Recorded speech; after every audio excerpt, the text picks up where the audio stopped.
নমস্কার বন্ধুরা, আমার ইচ্ছেগুলোই স্বাগত জানাই।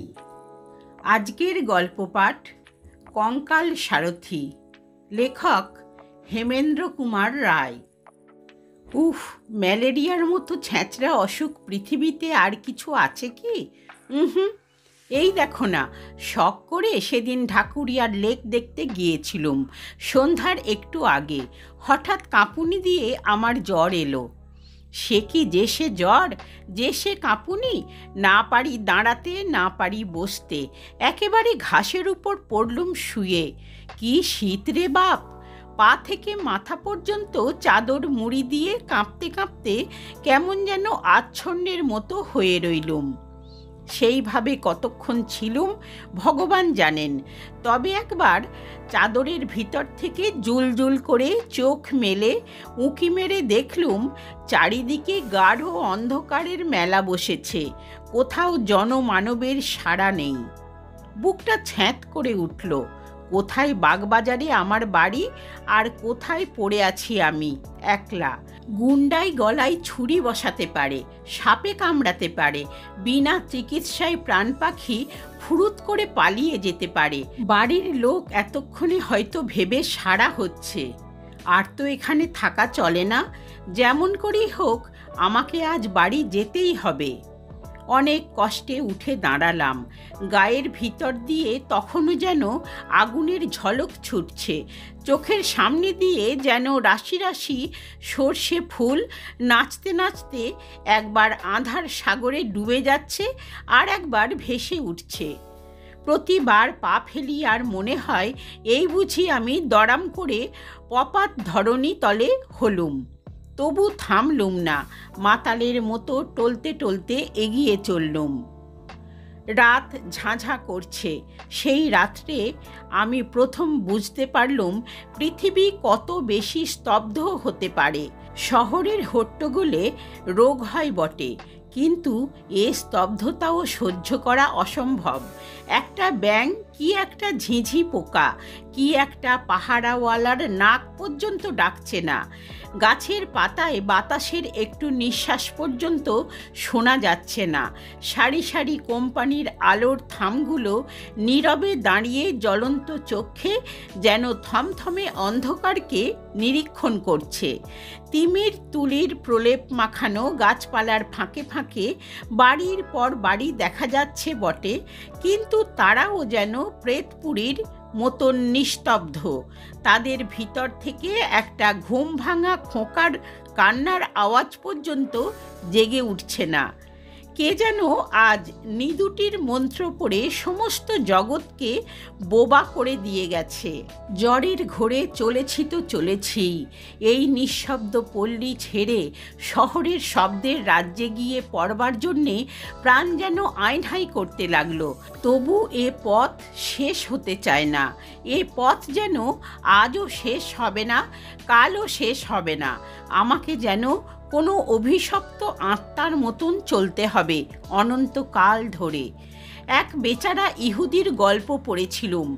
কার সাপে তাকে নাকি অনন্তকাল ধরে সারা বিশ্বে ছুটোছুটি করে বেড়াতে হয়েছিল। আমারও তাই হলো নাকি? মাথাটা একবার নাড়া দিয়ে ভাবলুম, দূর ছাই, এসব কি উদ্ভট কথা ভাবছি। জ্বরে আমার মাথা খারাপ হয়ে গেল নাকি? মাঝে মাঝে এক একটা মাঠ যেন এক একটা অন্ধকারের মায়া সরোবর, সেখান দিয়ে যেন অন্ধকারের ঢেউ বইছে। অন্ধকারের স্রোত ছুটে আসছে আমাকে গ্রাস করবার জন্য। অন্ধকারের তরঙ্গের ভিতরে গাছগুলোকে দেখাচ্ছে যেন বড় বড় দৈত্য দানবের মতো। পথিকের হৃৎপিণ্ড ছিঁড়ে খাবার জন্যে ওরা ওত পেতে প্রস্তুত হয়ে আছে।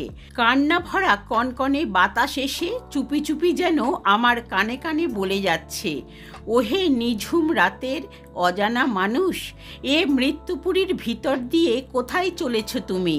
আমার কথা শোনো। ভূত প্রেতরা একে একে জেগে উঠছে। এই বেলা প্রাণ নিয়ে পালিয়ে যাও, যাও গো। আরও খানিক অগ্রসর হয়ে মনে হলো পৃথিবীর সমস্ত শব্দ এসে আমার দুই পায়ের দুই জুতোর ভিতর আশ্রয় নিয়েছে। প্রত্যেকবার পা ফেলি আর সেই শব্দগুলো জুতোর ভিতর থেকে চমকে ওঠে, রাজপথের উপর আছড়ে পড়ে আমাকে চমকে চমকে তোলে। শব্দ শুনতে চাই, নিজের পায়ের শব্দ পাচ্ছি, কিন্তু কেন জানি না সে শব্দ শুনে শুনে মন আমার খুশি হবে কি আরও বেশি নেতিয়ে পড়তে লাগলো। সে যেন রাজপথে ঘুমন্ত কোনো অশরীর প্রেতাত্মার চিৎকার আমার পদাঘাতে সে যন্ত্রণায় গজরে উঠছে। এতক্ষণ পরে রসা রোডের মোড়ে এসে পড়লুম। অস্বস্তির নিঃশ্বাস ফেলে ট্রামওয়ের একটা লোহার থামে ঠেসান দিয়ে দাঁড়িয়ে খানিকক্ষণ জিরিয়ে নিলুম। এখানটাও তেমনি নির্জন ও তেমনি নিস্তব্ধ হলেও আমার মন যেন অনেকটা আরাম পেলে। এই তো ট্রামের রাস্তা, এই পথ ধরে সিধে গেলেই যত মাইল দূরেই থাক আমাদের পাড়া বাগবাজার পাওয়া যাবেই যাবে। খানিক দূর এগুতে পারলেই লোকজনেরও সাড়া পাওয়া যাবে নিশ্চয়। আর ট্রাম ও বাস বন্ধ হলেও ট্যাক্সি মেলাও তো অসম্ভব নয়।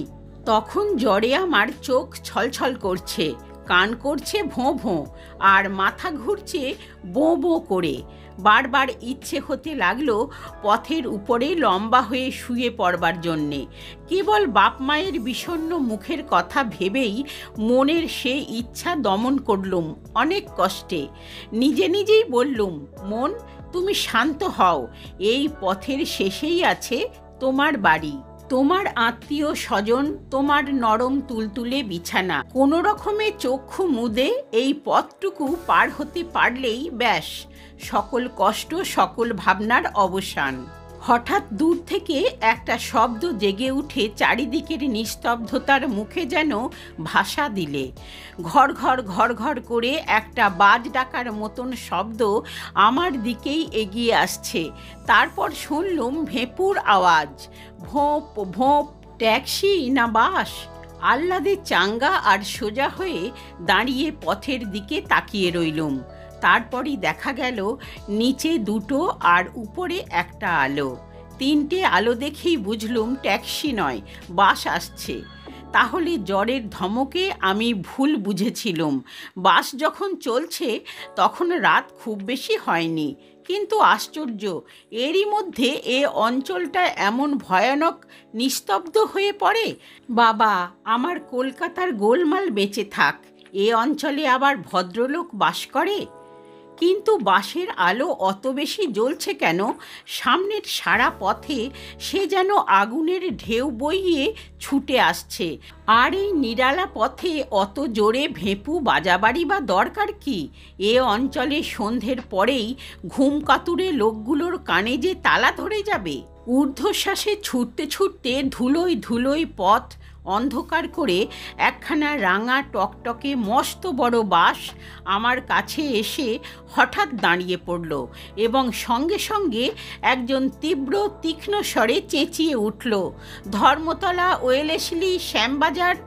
আমি তাড়াতাড়ি বাসে উঠে একখানা গদিমোড়া আসনের উপর গিয়ে ধূপ করে বসে পড়লুম। হোক শ্যামবাজারের বাস। এই স্তব্ধ মরার মুল্লুক থেকে এখন তো সরে পড়ি। শ্যামবাজার থেকে বাগবাজার পায়ে হেঁটে যেতে এমন বিশেষ দেরি লাগবে না।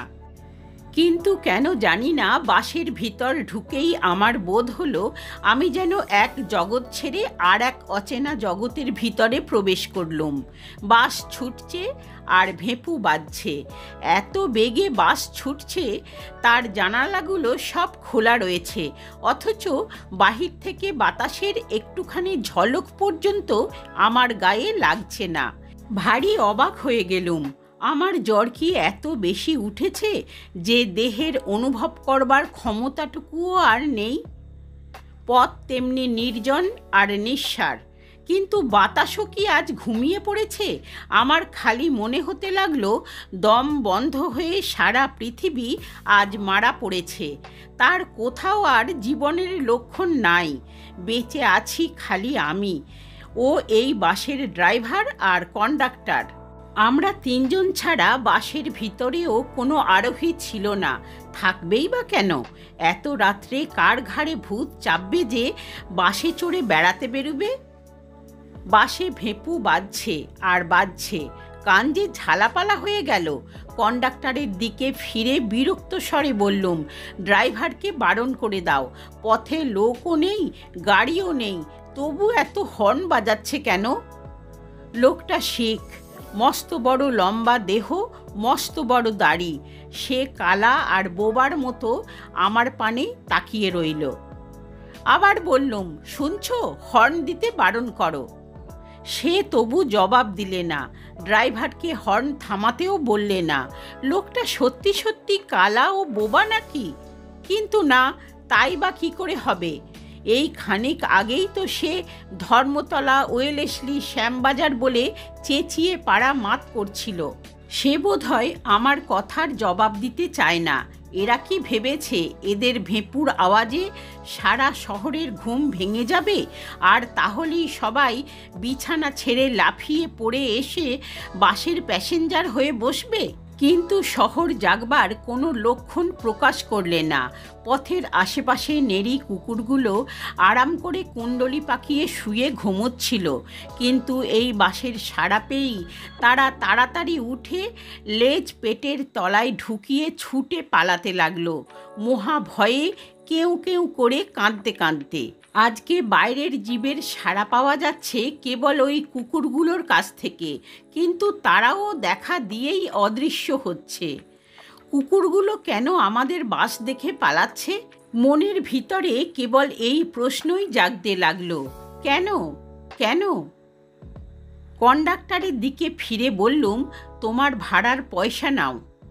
সে মস্ত একখানা কালো হাত বাড়ালে। ভাড়া দিয়ে টিকিট নেবার সময় আমার হাতে তার হাতের ছোঁয়া লাগলো। উফ, অমনি মনে হলো কে যেন একখানা তীক্ষ্ণ বরফের ছুরি দিয়ে আমার হাতে খ্যাঁচ করে খোঁচা মারলে।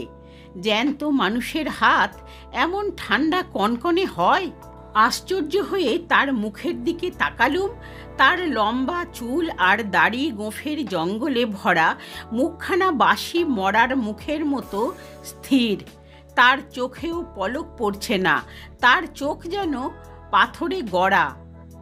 আমার বুকটা গুড়গুড় করতে লাগলো।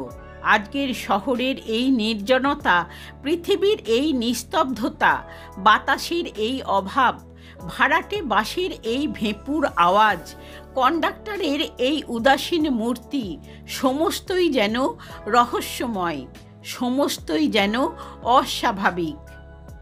কি কুক্ষণেই আজ বাড়ির বাইরে পা দিয়েছি।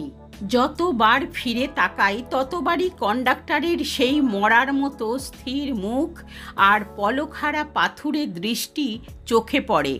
কেমন একটা অমানসিকভাবে আমার মনটা ছেয়ে গেল। আর সহ্য করতে পারলুম না। সামনের বেঞ্চের উপরে দুই হাতের ভিতরে মাথা রেখে চোখ মুদে আমি চুপ করে বসে রইলুম।